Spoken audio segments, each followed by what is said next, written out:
Oh ya, ini pertanyaannya ke ziarah kubur. Gimana? Ini yang terkait dengan ziarah kubur. Betul, Bapak Ibu yang berbahagia yang dirahmati Allah. Salah satu yang masyru' yang disyariatkan di dalam Islam itu adalah ziarah kubur. Nabi Shallallahu Alaihi Wasallam pernah bersabda, "Kuntu nahaitukum an ziyaratil kubur." Dulu aku melarang kalian ziarah kubur. Fal'an, tetapi sekarang fazuruha. Silahkan kalian berziarah kubur. Jadi ziarah kubur ini dulunya pernah dilarang, kemudian dianjurkan. Apa yang perlu kita lakukan dan kapan waktunya? Waktunya bisa kapan saja, selagi kita lapang, selagi kita luang. Tidak perlu mengkhususkan hari tertentu atau bulan tertentu sebagai hari ziarah kubur. Misalnya mengkhususkan malam Jumat Kliwon, tidak perlu. Atau mengkhususkan misalnya bulan Ruah misalnya, tidak perlu. Tapi kita bisa ziarah kubur selagi kita sempat, selagi kita luang. Itu kita bisa berziarah kubur. Jadi apa yang kita baca? Baik, ziarah kubur itu prinsipnya adalah dzikrul maut, ingat mati. Jadi kalau kita sudah ziarah kubur, sudah ingat mati, itu sudah benar. Karena ziarah kubur itu tidak harus di kuburan muslim. Maksud saya bagaimana? Konteksnya, tujuannya adalah untuk ingat mati. Tetapi kalau dia kuburannya muslim, tidak hanya ingat mati, ada tujuan lain. Tujuannya adalah mendoakan, memohonkan ampun. Maka semua doa untuk memohonkan ampun orang yang sudah meninggal itu boleh dibaca.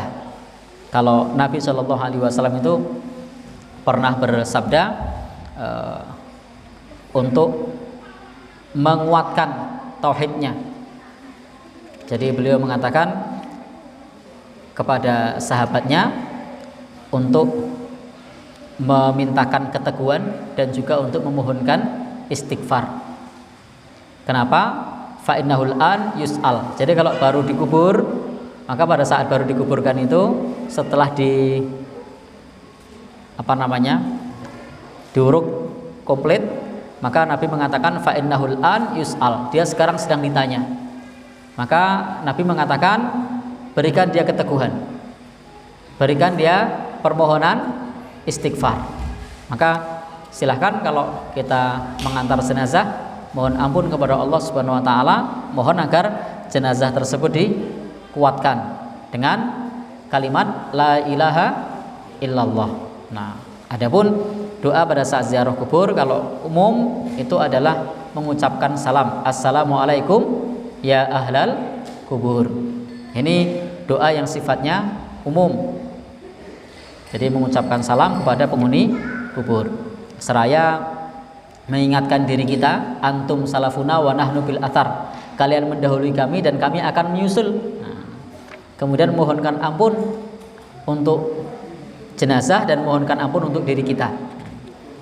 Ada banyak doa permohonan ampun itu, misalnya seperti doa yang masyhur, yang populer, Allahumma ighfir lahu warhamhu wa'afihi wa'fu anhu wa akrim nuzulahu wa wasi' madkhalahu dan seterusnya. Atau Allahumma ja'al qabrahu raudhatan min riyadil jinan wa la taj'al qabrahu khufarim min niran dan seterusnya. Ada banyak doa. Semua doa untuk permohonan ampun untuk jenazah itu boleh dibaca. Jadi itu boleh dibaca, silahkan. Tetapi tidak boleh kita kemudian minta berkah kepada orang yang sudah mati. Tidak boleh kita minta doa kepada orang yang sudah mati. Wahai simbah, saya minta tolong sampaikan sama Allah, putumu arep ujian. Tidak boleh ini. Jadi mintalah langsung kepada Allah. Tidak boleh minta di kuburan. Demikian pula tidak boleh minta melalui orang yang sudah mati, meskipun mintanya kepada Allah. Kemudian kalau kita ke kuburan juga pada saat kita ziarah, pastikan di sana kalau kita ke sana ke kuburan ziarah itu memenuhi adab-adabnya. Di antaranya misalnya makruh memakai sendal, ya, sendalnya dilepas. Kalau bisa tidak usah pakai sendal karena makruh. Kemudian pada saat kita ziarah kubur, selain kemudian melepas sendal, hendaknya kalau perempuan jangan sering-sering. Jadi kalau perempuan ziarah kubur jangan sering-sering karena baper, kebawa perasaan, sulit melupakan, nangis dan seterusnya. Sehingga tidak boleh sering-sering. Bapak dan Ibu, ikhwat dan akhwat yang berbahagia yang dirahmati oleh Allah Subhanahu wa taala. Lalu jangan sampai kita tasyabbuh menyerupai orang-orang Majusi misalnya, membawa api atau membakar api misalnya. Jadi mendoakan dengan membakar api misalnya. Maka itu tidak perlu. Cukup didoakan, tidak usah membakar apa biasanya? Sepet apa menyan? Oh, menyan, bukan sepet. Oh ya. Sepet sama menyan. Yang sering saya lihat sepet, Pak. Sama ada menyannya. Oh, ada menyannya ya. Oh ya. Itu tidak perlu. Jadi yang penting adalah doanya. Jadi tidak perlu itu. Kemudian selain itu yang perlu dihindari lagi ketika kita mendoakan orang yang sudah meninggal dunia, kalau tadi menyan, sepet itu tidak boleh. Kita juga dimakruhkan membaca Al-Quran. Jadi makruh membaca Al-Quran di kuburan. Jadi kalau mau baca Quran di rumah saja. Ya, karena ketika Nabi Shallallahu Alaihi Wasallam bersabda, la taj'alu buyutakum maqabira, jangan jadikan rumah kalian seperti kuburan. Ini para ulama menyebutkan isyarat bahwa kuburan bukan tempat membaca Al-Quran. Sehingga kalau misalnya mau membaca Al-Quran, maka bacalah di rumah. Jadi bacalah di rumah. Maka Syekh Abu Bakar Jabir Al-Jazairi di Minhajul Muslimnya itu, boleh tidak kalau orang itu membaca Al-Quran lalu berdoa kepada Allah, memohon ampunan untuk orang yang sudah meninggal dunia, maka beliau membolehkan. Tetapi dengan catatan dilakukan di rumah, bukan dilakukan di kuburan. Ini diantara hal yang terkait dengan ziarah kubur. Baik, masih ada yang belum jelas? Bawa air. Untuk apa itu?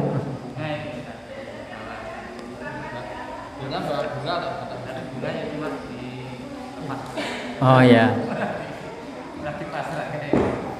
Jadi Bapak dan saudara yang berbahagia yang dirahmati Allah Subhanahu wa taala, bagaimana kalau kemudian ke kuburan membawa apa tadi? Bunga apa air? Oh, bawa air sama bawa bunga. Saya tidak menjumpai adanya hadis atau athar yang seperti itu, sehingga tidak perlu di kuburan bawa air kelapa atau air bunga melati, apalagi air 7 sumur. Itu tidak perlu bawa hal yang semacam itu. Jadi Islam itu mudah, Islam itu simple. Jadi ya, tidak usah bawa apa-apa, datang ke sana doakan. Karena Islam itu mudah, Islam itu simple. Memang kita harus mengakui di tempat kita ada banyak tradisi semacam itu. Jadi kita harus bisa membedakan bahwa agama kita itu ketika ke kuburan yang diajarkan adalah berdoa. Tetapi kalau tradisi setiap tempat, setiap daerah itu punya kebiasaan yang berbeda-beda. Bahkan di bulan tertentu pun beda lagi. Contohnya kalau di Bantul ini, kalau di bulan Ruah bawa bunga khusus, namanya bunga apa itu? Telasih misalnya. Itu bukan bagian dari tuntunan agama. Itu warisan nenek moyang secara turun temurun. Maksudnya apa? Silahkan tanyakan sama yang melakukan. Saya tidak tahu. Jadi, saya tidak tahu. Gimana Pak? Oh gitu. Jadi kalau kita ke pemakaman, ke kuburan, silahkan didoakan. Tidak perlu bawa air, tidak perlu bawa menyan, tidak perlu bawa sepet, tidak perlu bawa apa lagi, dan seterusnya. Jadi tuntunan agama itu mudah. Kadang yang membuat kita berat, yang membuat kita kesulitan itu justru malah di ranah tradisi. Nah, seperti juga Bapak dan Saudara yang berbahagia yang dirahmati Allah, kalau ada orang nikahan datang walimah, itu aslinya ketika kita datang walimah ke tempat orang yang sedang nikahan, tuntunannya ketika datang itu kita menyaksikan bahwasanya dia sudah menikah, kita makan-makan. Tapi tradisi kita kan bawa amplop. Nah, kadang yang membuat berat itu bukan di walimahnya, tapi di tradisinya. Nah, nyumbang gitu kan. Ya, itu tradisi. Dan tradisi itu ada yang boleh, ada yang tidak boleh. Mana yang boleh? Selama tidak bertentangan dengan syariat. Tapi kalau bertentangan dengan syariat tidak boleh. Contohnya tadi misalnya ketika kita ke kuburan lalu kemudian memberikan sesaji berupa kembang kemenyan misalnya, maka ini menjadi tradisi yang tidak boleh karena niatnya sebagai sesaji misalnya. Tapi kalau niatnya untuk wangi-wangi, ya wallahu alam. Karena kita tidak mengerti apa yang dimaksud. Bahkan banyak di antara mereka yang melakukan itu, mereka tidak punya pengetahuan yang cukup. Maka sebagai umat Islam mestinya kita wala taqfu ma laisa laka bihi ilmun. Jadi tidak perlu kita melakukan sesuatu yang kita tidak tahu tentang ilmunya. Jadi tidak perlu bawa kembang. Oh, ini niatnya untuk wangi-wangi. Nah, kenapa tidak bawa parfum? Kenapa tidak bawa yang wangi selain parfum? Kasturi atau za'faron atau apa lagi? Misalnya jika tujuannya wangi. Ya, gimana Pak? Ya tidak boleh ya Pak. Jadi kalau misalnya kita mau mendoakan, silahkan didoakan. Tapi kalau mau berzikir atau membaca Al-Quran, silahkan di rumah. Nah, begitu nggih. Adapun tradisi tadi, meskipun maksudnya untuk wangi-wangi, saya tidak menemui athar yang semacam itu. Wallahu alam, silahkan nanti ditanyakan yang lebih kompeten, karena saya juga tidak begitu paham mengenai masalah wilayah tradisi ini asalnya dari mana. Itu saya tidak begitu paham. Apakah di sana ada campur dari keyakinan agama lama? Jika ada campur keyakinan agama lama, maka ada ayat wala talbisul haqqo bil batil wa taqtumul haqqo wa antum ta'lamun. Jangan mencampur adukkan yang hak dengan yang batil. Ziarah kubur itu hak, tapi mengadopsi ajaran agama lain itu batil. Maka kita tidak boleh mencampurkan yang hak dengan yang batil. Tetapi memang sekali lagi saya menyampaikan, saya tidak tahu itu asal usulnya dari mana. Nanti kalau saya memvonis ajaran agama lain, ya kalau iya, kalau bukan, saya tidak tahu. Dan niatnya apa? Apakah untuk wangi-wangi atau untuk sesaji? Ya saya tidak tahu. Silakan tanyakan kepada yang melakukan. Tetapi kalau kita mau ziarah kubur, itu tidak perlu ikut-ikutan yang seperti itu. Kita ziarah kubur cukup mendoakan. Silahkan didoakan. Bisa pakai doa-doa yang sudah ada, yang sudah dihafalkan. Wallahu a'lam bishawab.